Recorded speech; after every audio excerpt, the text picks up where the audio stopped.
Bonjour à tous, une vidéo dans le chapitre d'intégration pour vous présenter, disons de vive voix, quelques astuces et techniques pour les calculs de primitives. Donc je parle ici du premier exercice de la feuille de TD. Alors le but de cette vidéo n'est pas de rentrer dans des calculs compliqués en parlant comme ça. Les calculs, il faut les faire par vous-même. Une fois que vous avez toutes les astuces et qu'elles sont claires, c'est vraiment juste de la pratique. En revanche, ce que je veux faire ici, c'est vraiment mettre le doigt et l'accent sur les techniques classiques et pourquoi on les utilise et comment on y pense éventuellement. Alors, ça commence avec une fonction où on reconnaît une puissance 7. On a la puissance 7 de quelque chose de compliqué, le x carré moins 1 à la puissance 7. Voilà, donc ça nous attire l'œil. U puissance 7, bien sûr, c'est quelque chose qu'on sait facilement dériver, mais pas primitiver. En revanche, on peut espérer que il y a devant, le x là, ressemble à la dérivée de x carré moins 1. Et dans ce cas-là, on pourra reconnaître u' fois u puissance 7. Donc ça, c'est exactement ce qui se passe.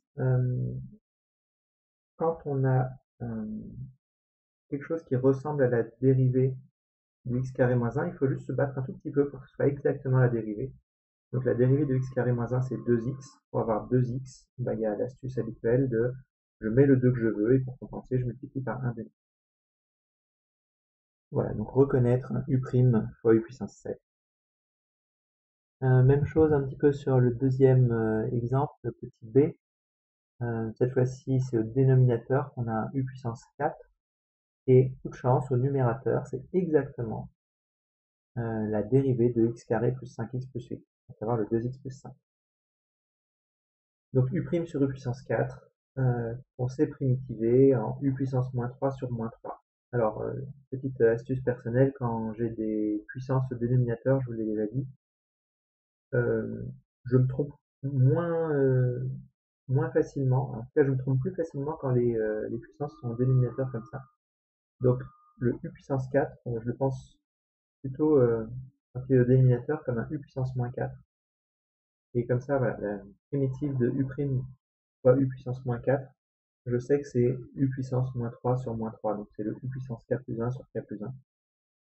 Voilà, donc je retiens plus facilement et j'applique plus facilement les formules avec des puissances au numérateur qu'au dénominateur, mais ça, évidemment, libre à chacun.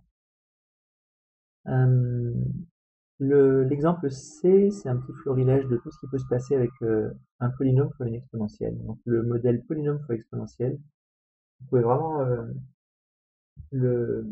l'avoir en tête, il se passera toujours la même chose. L'exponentielle qu'on dérive qu'on primitive, elle ne bougera pas. Et donc la présence de ce polynôme devant, qui nous embête, parce que clairement on n'a pas quelque chose de la forme u' fois exponentielle u, ça va nous pousser à l'idée de l'intégration par partie. Donc évidemment, on va dériver le polynôme pour qu'il perde du degré de plus en plus au fur et à mesure, et on va primitiver l'exponentielle, comme ça, elle reste sur place. Je vous rappelle le moyen mnémotechnique ALP pour savoir qui on préfère dériver, qui on préfère primitiver dans une intégration par partie. Alors si on devait le faire directement, ça donnerait lieu à des calculs un tout petit peu volumineux. Donc là, j'ai choisi de le faire seulement pour x fois exponentielle moins x, puis x carré fois exponentielle moins x, qui me ramène en unité pt au cas précédent. Et ensuite, une fois que je sais le faire pour x carré exponentielle moins x, pour x exponentielle moins x, et bien sûr, je sais aussi primitiver exponentielle moins x, et ben j'utilise la linéarité pour décomposer ma fonction c en d'une part x carré fois exponentielle moins x, d'autre part moins 2 fois x exponentielle moins x, et enfin 3 fois exponentielle moins x. Voilà, donc en fait, je gère les morceaux un par un, et c'est plus facile. C'est plus facile déjà parce que je traîne pas un polynôme volumineux à dériver deux fois. C'est aussi plus facile parce qu'une fois que je fais une pp sur le x carré exponentielle moins x, comme je le disais, je me ramène à quelque chose qui est connu, euh, qui est la primitive de x exponentielle moins x, de t exponentielle moins t, que j'ai exactement fait dans le premier point. Et donc, voilà, c'est peut-être la manière la plus économique, disons, de présenter les choses. Pour le petit d, le x fois sinus x, pour une situation typique d'intégration par partie où on va dériver le x pour perdre 1 degré, et primitiver le sinus qui ne va pas changer grand chose, donc ça va devenir un cosinus, c'est pas plus compliqué. Donc voilà, le d très classique. Pour le petit e, encore le même combat, u' fois u puissance 1 demi, la racine de x cube x plus 1, vous pouvez le voir comme x cube plus 1 puissance 1 demi.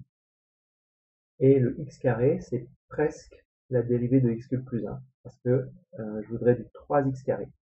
Donc là, astuce classique, je multiplie par 3 pour l'avoir, et je multiplie par 1 tiers pour compenser. Donc on reconnaît une dérivée de composé classique. Le 2x fois arc tangente x, typiquement une situation où on ne sait pas primitiver, on n'a pas une formule prime fois quelque chose, donc u' fois arc tangente u par exemple. Par contre, on sait très bien dériver arc tangente. Donc là, on s'oriente vers l'intégration par partie. Bien sûr, on dérive l'arc tangente. Donc là, c'est un cas où on va primitiver le polynôme, le 2x, mais c'est pas très grave, parce que ce qui nous importe vraiment, c'est de nous débarrasser de l'arc tangente. Donc, dans l'ordre de priorité, les arcs tangentes, on préfère les dériver plutôt que les polynômes. Ensuite, on est ramené du coup à une fraction rationnelle. Alors en fait, les fractions rationnelles, vous pouvez vous dire qu'il y a toujours un moyen de les primitiver, quitte à utiliser des techniques qui ne sont pas officiellement votre programme de décomposition en éléments simples. Je pense certains livres ou certains corrigés prononceront ce mot-là. Mais en tout cas, ce qu'il faut retenir, c'est une ou deux astuces classiques. Donc là, par exemple, x carré sur 1 plus x carré, on a envie de se débarrasser donc le coup de il y a de x carré en haut et en bas, on a envie de se débarrasser de ça. Donc l'idée, c'est de faire apparaître en haut x carré plus 1, non pas seulement x carré. Comme ça, il y a une simplification. Et on enlève le 1 qui correspond pour compenser. Donc on a au numérateur x carré plus 1 moins 1. Les x carré plus 1 se simplifient, il nous reste 1 sur 1 plus x carré dans la primitive des coefficients. Voilà pour ces 6 premiers exemples de l'exercice 1. On se retrouvera bien sûr dans une deuxième vidéo pour la